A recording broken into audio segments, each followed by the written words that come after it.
प्रारब्ध के सभी दर्शकों को मेरा नमस्कार। मेरा नाम है संदीप आर के सिंह और आज हमारे साथ श्री पुष्कर अवस्थी जी। पुष्कर दा, राम राम, स्वागत। राम राम भैया, राम राम। दर्शकों, आज का जो हमारा विषय है, ईरान और अमेरिका का जो टॉक्स था, जो बातचीत थी, जो भी प्रयास था शांति स्थापित करने का, वह होना तो नहीं था, यह तय था और वही हुआ। ये बात पुष्कर दा ने भी पहले कही थी और जियोपॉलिटिक्स में अमेरिका और इन सब की हरकतों पर लगातार नजर रखते हैं, हम लोग को भी लाभान्वित कराते रहते हैं अपनी इंफॉर्मेशन से। तो अभी सबसे पहले हम जरा बात कर लेते हैं कि टॉक्स फेल हो गई हैं, अब क्या? और ये ये लोग बात करने आए ही क्यों थे, जब ऐसी पहले से ही शर्तें इनकी चल रही थी जो अबूझ हैं, अझेल शर्तें हैं एक दूसरे के लिए, और दोनों ही गलत बातें ही कर रहे हैं। वो दोनों नियंत्रित करना चाहते हैं, जबकि यह नियंत्रण का मामला होना ही नहीं चाहिए था। ईरान भी जो नियंत्रित करना चाहता है वो उसकी कैपेसिटी के बाहर है, या इस्लामिक ईरान, और अमेरिका भी वहां से सब कुछ यहीं का नियंत्रित करना चाहता है। अब धीरे धीरे वो भी उसका पावर घट रहा है। तो पुष्कर दा, जरा बताएं हमें कि आखिर हुआ क्या, क्या होना था जी। देखो, पहली बात तो ये समझ लो कि ये जो वार्ता की बात हुई थी सामने और ट्रम्प की तरफ से 2 हफ्ते का जो है एक सस्पेंशन ऑफ द वॉर कह लो, इसको रखा गया था। ये एक सोची समझी नीति के रणनीति के अंतर्गत ये सब हुआ है। ये मीडिया में 50 तरह की कहानियां, अबूझ पहेलियां बुझाई गई। लोग अपना अपना जो है कहना चाहिए कि बहुत ही जो है पीक डिटेलिंग में चले गए कि ये क्यों हुआ, वो क्यों हुआ। भाई सीधी बात है, जिस दिन ये घोषित हुआ कि पाकिस्तान में एक वार्ता होगी, तो उस दिन मैंने आपसे कह दिया था, या जितने मेरे सुनने वाले हैं, मानने वाले हैं, कि ये इसका अर्थ ये होगा कि इस वार्ता कोई जो है अर्थ नहीं निकलेगा। यदि जो है एक व्यवहारिक और एक सफल वार्ता होनी होती, तो जैसे पहले ओमान में हुआ था, जेनेवा में होता है, यूएन के चार्टर में होता है, वहां पे होता। पाकिस्तान ऐसे देश में हो रहा है, तो इसका अर्थ ये हुआ कि अमेरिका के पास 100% वीटो पावर होगी कि वो जिस तरीके से चाहेगा उस वार्ता को घुमा देगा। यदि अमेरिका का अंदेशा यह है कि अमेरिका को वार्ता से कोई कंसेशन नहीं देने हैं, और यदि ईरानियन तैयार भी कुछ हो रहे होते, तो वो जो है अपने फेवरेट फील्ड मार्शल और लवली शहबाज शरीफ की दुम दबाकर जो है वो कैंसिल कर देता। दूसरी बात थी कि अमेरिका की तरफ से उनका उपराष्ट्रपति आया है। उपराष्ट्रपति तुम भी जानते हो, सभी जानते हैं कि अमेरिका में उपराष्ट्रपति की कोई हैसियत होती नहीं है। यदि जो है कोई वार्ता में सीरियस कैंडिडेट हो सकता तो मार्को रूबियो हो सकता था, जो सेक्रेटरी ऑफ स्टेट है, जिसका ये डोमेन आता है। तो इसका मतलब अर्थ ये हुआ कि केवल जो है अमेरिका को अपनी थक चुकी, या कह लो कि जिस इंटेंशन से आए थे, जो उनका एक वो था, कह सकते हैं कि मैंडेट अपने साथ लेके आए थे, या जिस परिणाम की आशा कर रहे थे, उसमें ना होके वो अपने प्लान बी में जा चुके हैं। उस प्लान बी के लिए जो है उनको कुछ समय की जो है कहना चाहिए कि स्पेस चाहिए था। यही चीज ईरान को भी चाहिए था। ईरान की जब टॉप पॉलिटिकल मुल्ला क्रेसी गायब हो चुकी है, टॉप IRGC के भी गायब है, तो ऐसी स्थिति में कोई नहीं जानता कि ईरान के अंदर में कौन जो है हुई कॉलिंग द शॉट। IRGC का अपना अलग है, बाकी का अलग है। जो जिस तरह के लोग आए स्पीकर के, उसके में ईरानी स्पीकर आए, और जिस तरीके से यहाँ बात हुई, तो ये था कि जिन जिन शर्तों को लेके ईरान आया था, उससे कम में ईरान में कुछ होना नहीं था, क्योंकि ईरान को ये दिखाना था अपने यहाँ जो भी बचा कुचा मुल्लाओं का होल्ड है कि ईरान जीत गया, और अमेरिका को देना नहीं था। तीसरी बात ये थी कि लेबनान को लेकर कंफ्यूजन रहा। लेबनान का कंफ्यूजन ये रहा कि मैं बिल्कुल इस चीज से मैं मानता हूं कि शुरू में अमेरिका ने लेबनान को भी उस चीज से अलग रखा था, लेकिन वो केवल एक कहना था कि व्हाइट वॉश था, क्योंकि वो जानते थे कि इजराइल इसके लिए तैयार नहीं होगा। तो इजराइल ने वही किया कि वार्ता के पहले जगह धन धन धन लेबनान में धुआं कर दिया, और यहाँ पर ये हो गया कि भाई लेबनान ऑफ द टेबल है, इसमें बातें नहीं हो रही। ईरान कह रहा है कि नहीं, ये था। Now the whole thing is that कि हम एक नेक्स्ट लेवल पे कन्फ्रंटेशन में जा चुके हैं। जो ट्वीट किया है ट्रंप ने, ट्रंप फेल होने के बाद, और जो नए आदेश दिए हैं जिसमें स्ट्रेट ऑफ हॉर्मुज को वो स्वयं ब्लॉकेट करेगा, जहां पर वो अब तक कह रहा है कि स्ट्रेट ऑफ हॉर्मुज को खोलो खोलो खोलो, वो भी व्हाइट वॉश था, वो सॉरी व्हाइट वॉश नहीं, वो भी आई वॉश था। असली उसका मुद्दा जो है, असली उसको जो कार्य करना था वो यही करना था कि स्ट्रेट ऑफ हॉर्मुज को ब्लॉक करके जो है ईरान को जो है पैसे पैसे के लिए तरसा देना, ये उसका है। अब वो उसने कर लिया। तो मैं समझता हूं कि ट्रंप के he is not a normal man, लेकिन ये उसके साथ ये भी सत्य है कि there is a method in his madness. ये जो उसका एक एक्सट्रोवर्ट चरित्र है, नार्सिसिज्म है, बड़बोलापन है, वो उसको यूज करता है अपने छुपे हुए उद्देश्यों को पूरा करने के। क्योंकि ट्रंप का उद्देश्य, जैसा मैं पहले कहता रहा हूं, कि ये लड़ाई ईरान अमेरिका की है ही नहीं, ये इस्लाम और क्रिश्चियनिटी की लड़ाई है। इसको आप देखिएगा, इसके पन्ने आगे खुलेंगे। जी जी नहीं, बात तो वहां तक जाएगी क्योंकि शुरुआत ही वहीं से हो रही है। पर ट्रंप के उद्देश्य इतने भी छुपे हुए नहीं है दादा। उसने अपनी इनॉग्रल स्पीच में कहा था ड्रिल बेबी ड्रिल।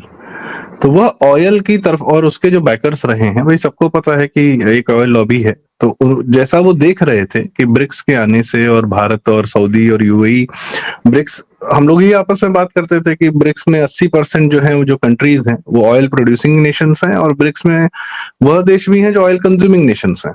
और जबकि वो, और ब्रिक्स में कहीं की भी किसी भी यूरोप, वेस्टर्न पावर या अमेरिका या ऑस्ट्रेलिया, किसी का भी कोई दखल नहीं था। तो उसमें पोप भी चाह रहे थे कि हम भी आ जाएं। क्यों आ जाए भाई, तुमसे क्या मतलब। लेकिन तो ब्रिक्स के आने से अगर यह जो क्रूड का जो ट्रेडिंग है वो डॉलर के बाहर जाता, और जबकि ट्रंप ने भी खुलेआम कह रखा था कि डॉलर पर अगर किसी ने ट्रेडिंग से, किसी ने भी नजर गड़ाई कि डॉलर के ट्रेडिंग से आप बाहर जा रहे हैं, तो फिर आप समझ, ये उसकी खुली धमकी भी थी।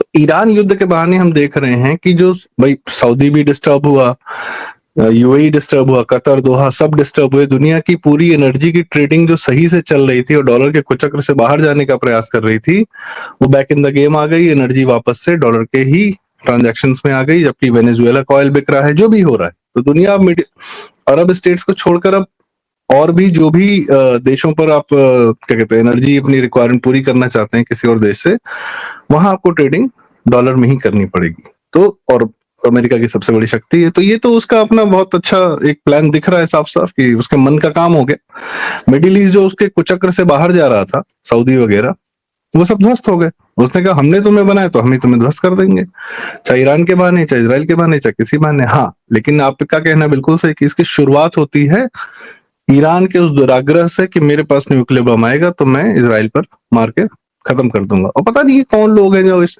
ईरान को बड़ा जिनके ईरान के प्रति मोह जाग रहा है कि ईरान के साथ अत्याचार हुआ। ईरान अपने अंदर 15,000 औरतें मार चुका है अपने अंदर पिछले 2-3 महीने में। तो फिर ये कौन लोग हैं जो मतलब उसके ईरानियन रेजिम की अरे लड़ रही है, लड़ क्या रही है? दुबई मूर्ख लोग में हैं। शहरों पर के लड़ थोड़ी रहे हैं, वो सब तो ब्लैकमेल कर रहे हैं कि हमको मारोगे तो हम तुम्हारे इस्टेब्लिशमेंट्स को मारेंगे, एनर्जी सप्लाई डिस्टर्ब करेंगे, तुम्हारे एयर बेसिस को छोड़ के हम यार तुम्हारे शहरों पर हमला करेंगे, हम सबको परेशान करेंगे, हम सबको परेशान करेंगे। ईरान की लड़ाई यही है, इस्लामिक लड़ाई ऐसी होती है, सेना से थोड़ी लड़ता है कोई।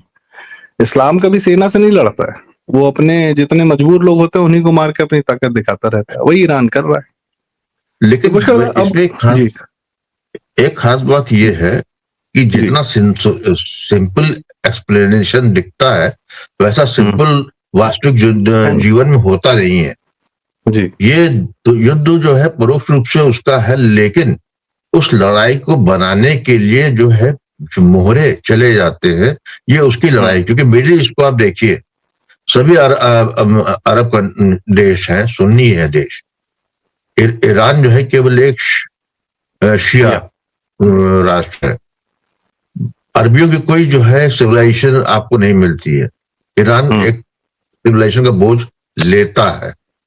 हम्म तो यहां पर जो है एक चीज को और देखिए कि शेष अरबी जहां एक तरफ रिजिम चेंज चाहते हैं ईरान में, लेकिन वहां से इस्लाम खत्म नहीं होने देना चाहते हैं। ये महत्वपूर्ण है। जहां पर जितने भी इस्लामिक राष्ट्र है उसमें ईरान एक ऐसा उभर के सामने आया है due to its civilizational backlog, कि जहां पर ये सुनने और देखने को मिल रहा है कि लोग इस मुल्लाओं के जो उन्होंने अत्याचार किए उससे तंग आके इस्लाम को ही तज के आगे बढ़ रहे हैं, जिनके पास जो यूरोपियन हिस्ट्री है, संस्कृति है, तो इसलिए वो नहीं चाहेंगे। सऊदी अरेबिया के लिए दिक्कत यह है कि ईरान यदि जो है स्ट्रेट हार्मोज को अपनी जिद बना के पकड़े रहता है तो वो जो है पूरे मिडिल ईस्ट का गुंडा हो जाएगा। सऊदी अरेबिया नहीं चाहता, जबकि सऊदी अरेबिया ने स्ट्रेट ऑफ हार्मोज की तरफ जो है अरेबियन सी की जगह जो है अपनी पाइपलाइन जो है रेड सी की तरफ खोल दी है, और अब वो सप्लाई जो है रेड सी से करेगा। उसने अपना इंतजाम कर लिया। लेकिन वहां भी ये यमन में हाउथीज बैठे हुए हैं। ठीक है, नहीं तो पाकिस्तानी इसीलिए गए वहां पे। ईरान से तो बाद में लड़े, पहले तो बाहर लड़ना है, क्योंकि उनकी एसेट तो जो है ऑयल है, उसको प्रोटेक्ट करना है। तो यहाँ पर जो है इसने ट्रंप ने जो है डोनाल्ड ट्रंप ने इसको बेहतरीन तरीके से इंडिस्ट्रक्ट की। जब आप ये मान के बैठ ही गए हैं कि हमको ये करने नहीं देना है, और उसके लिए नो होल्ड बार वाला मामला है, तो उसमें ना कोई मर्यादा होती है, ना उसमें कोई कानून होता। इसका आप इसके पीछे आप छुपते हैं, लेकिन वहीं पे यदि आप ट्रंप को आप स्ट्रेट ऑफ हार्मोज रोकने का कौन सा नैतिक अधिकार दे सकते हैं? तो नहीं दे सकते। यूएनओ करता समझ में आता, लेकिन जो है अमेरिका कर रहा है, तो जो ईरान कर रहा है उसी वही चीज तो वो भी कर रहा है। वो भी बंद किए हुए था, ये भी बंद कर रहा है। इस सब में एक महत्वपूर्ण बात ध्यान रखने वाली सबको है। इसका अर्थ ये नहीं है कि ईरान जो है अपना स्वतः जो है शांतिपूर्वक अपने को मरने देगा, और इसका अर्थ ये भी है कि चीन के पास भी स्पेस कम रह गई है। जो अब तक अवॉइडेंस की स्पेस ले रहा था, अब चीन की भी जो है जब श्वास रुकेगी तो वो भी रिटेलिएट करेगा ही करेगा, भले ही वो ईरान के माध्यम से करे। तो ये आगे चीज देखने वाली होगी, क्योंकि ये मैं अगले कई वर्षों तक यहाँ कुछ भी शांति का मैं दूर दूर जो है दर्शन नहीं कर पा रहा हूं जी। और इसके एक साथ बात और कहूंगा कि जो ईरान को लेके जो है जो भी भावनाओं में बहके ह्यूमन राइट्स वायलेशन और लॉ की बात कर रहे हैं, उनको एक चीज भाई बहुत समझ लेना चाहिए, विशेष तो भारत के। आप जितनी जल्दी अपनी इस कहना चाहिए दिवा स्वप्न से उभर आए कि युद्ध में कुछ मर्यादा होती है, युद्ध में जो है कोई ह्यूमन राइट्स का ख्याल रखा जाता है, तो ज्यादा बेहतर है। क्योंकि ये युद्ध आज नहीं, साल 2 साल बाद भारत की सीमा नहीं, भारत के अंदर आएगा। और आपके लिए यही इसी तरह की मर्यादा को लेके और मानवीय ह्रास के लेके संवेदनाएं आहत होती हैं, तो निश्चित मानिए कि फिर जो है फिर आपका जो है भविष्य अच्छा तो नहीं है, क्योंकि बड़ा कष्ट झेलना पड़ेगा। जी जी। एक चीज आपने और भी हमें शेयर की, जैसे ये रहा, यह ट्रंप है, यह स्वयं को पोप के रूप में दिखा रहा है, जीसस क्राइस्ट के और क्रिश्चियनिटी के उद्धारक के रूप में दिखा रहा है। और यहाँ पर ट्रंप ने एक और फोटो डाली है कि वह ट्रंप टावर जो है मून पर बनाएगा। तो एक तरफ इतिहास ला रहा है और एक तरफ क्या कहते हैं, आपका भविष्य भी दिखा रहा है। तो ट्रंप की इस सोच को आप कैसे देखते हैं? और मेरे अपने विचार में, मैं आपसे पहले एक अपना हल्का सा छोटा सा विचार रखना चाहूंगा कि मुझे लगता है ट्रंप का होना भारत के लिए बहुत सही। जो एनर्जी क्राइसिस है, जो भी है, जैसा भी है, वह युद्ध ईरान ने स्वयं पर लिया है। अगर आप बार बार किसी देश को कहोगे, इजराइल जैसे देश को, कि हम तुम पे न्यूक्लियर मारेंगे तो ये, और फिर 7 अक्टूबर हमास जैसा हमला करोगे तो युद्ध तो तुम पर आएगा।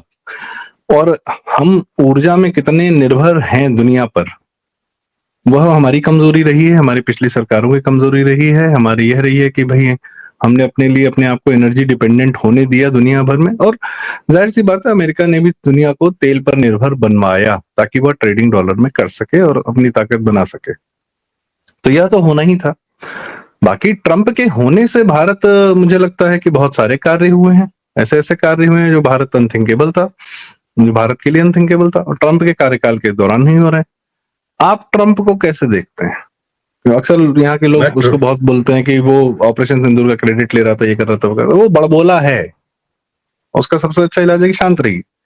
लेकिन उसके होने मात्र से बहुत सारे कार्य हुए हैं जो भारत ने अपने कमाल तरीके से किया। जी पुष्कर दा, आप कैसे देखते हैं उसके रिजीम?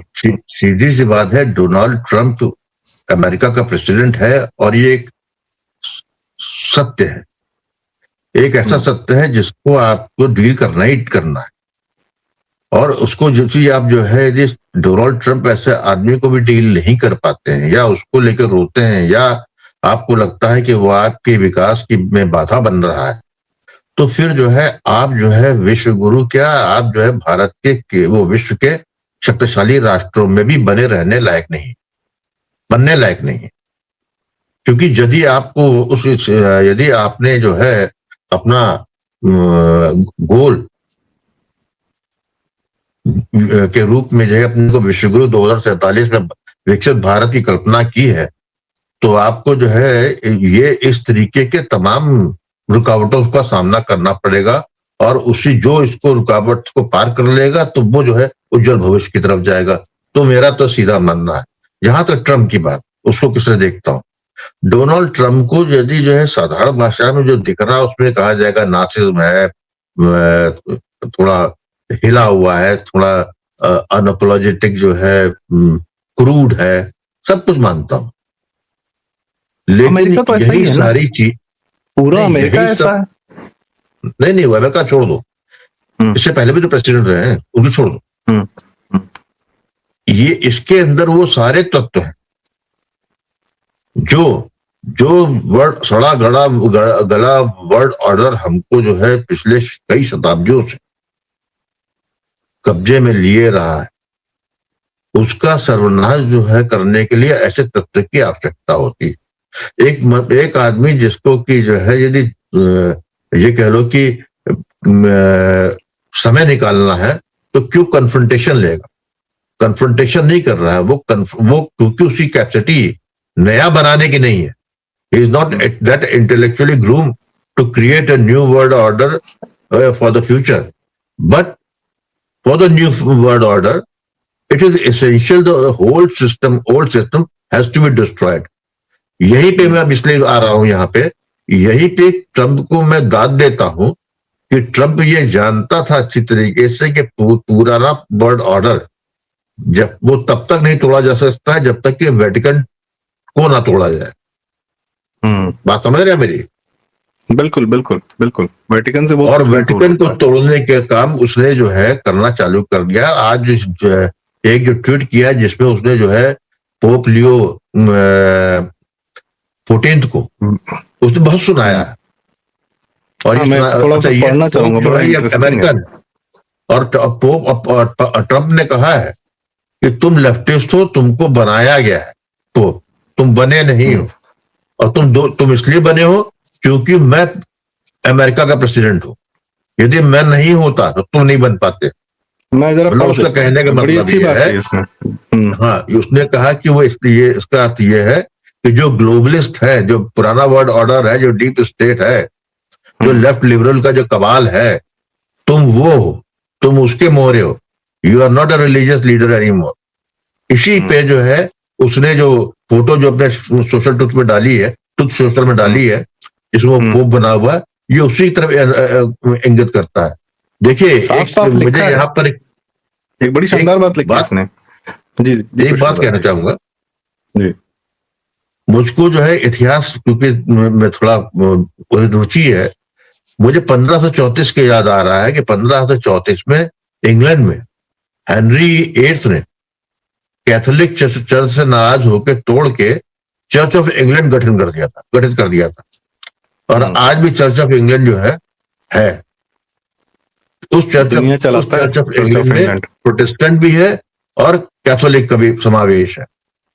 तो ये जो है वो जो बार बार रिफॉर्मिस्ट की बात करता है, तो डोनाल्ड ट्रंप अपने आप को क्रिश्चियनिटी के रिफॉर्मिस्ट के रूप में सामने ला रहा है।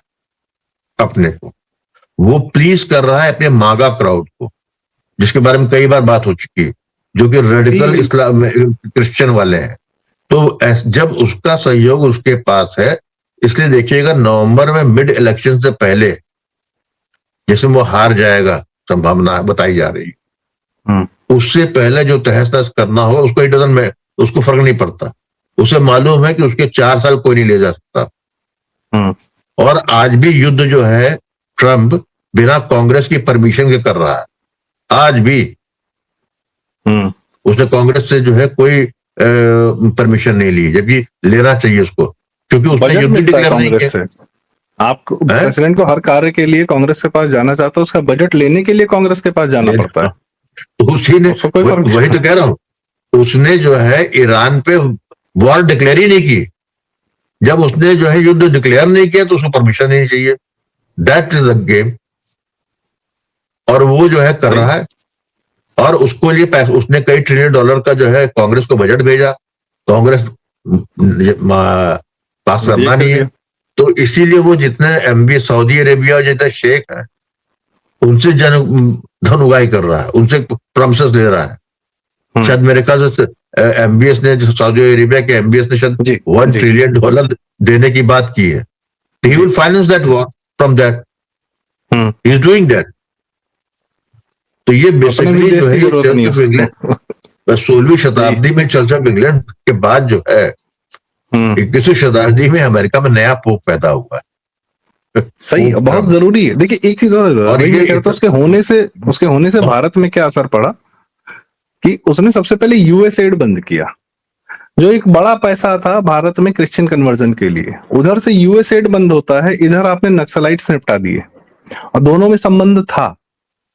और उसके बाद आपने FCRA का अपना कानून लागू किया, जिससे बाहर से आने वाले पैसे जो आपके NGOs में आते हैं उस पर आपने पूरी तरीके से रोक लगा दी, और उसके खिलाफ चू बोलने के लिए कोई आया ही नहीं सड़क पे। आपने अपने अंदर के दुश्मनों को नाथ दिया, बांध दिया, और बहुत बड़ा आपने नक्सलाइट्स निपटाए। ऐसा नहीं कि उन नक्सलाइट्स के लिए वहां से बाहर से समर्थन नहीं आ रहा था। दूसरा, जो अमेरिका अपने एक नागरिक के लिए बहुत सदैव परेशान रहता था, उसका एक CIA का एजेंट आपने पकड़ के उसकी टांग तोड़ दी, उसके फोटो वीडियो रिलीज कर दिए, और ट्रंप की तरफ से कुछ नहीं चला। ठीक, फाइन। आपने बालाकोट एयर स्ट्राइक भी उसी के उसमें की थी।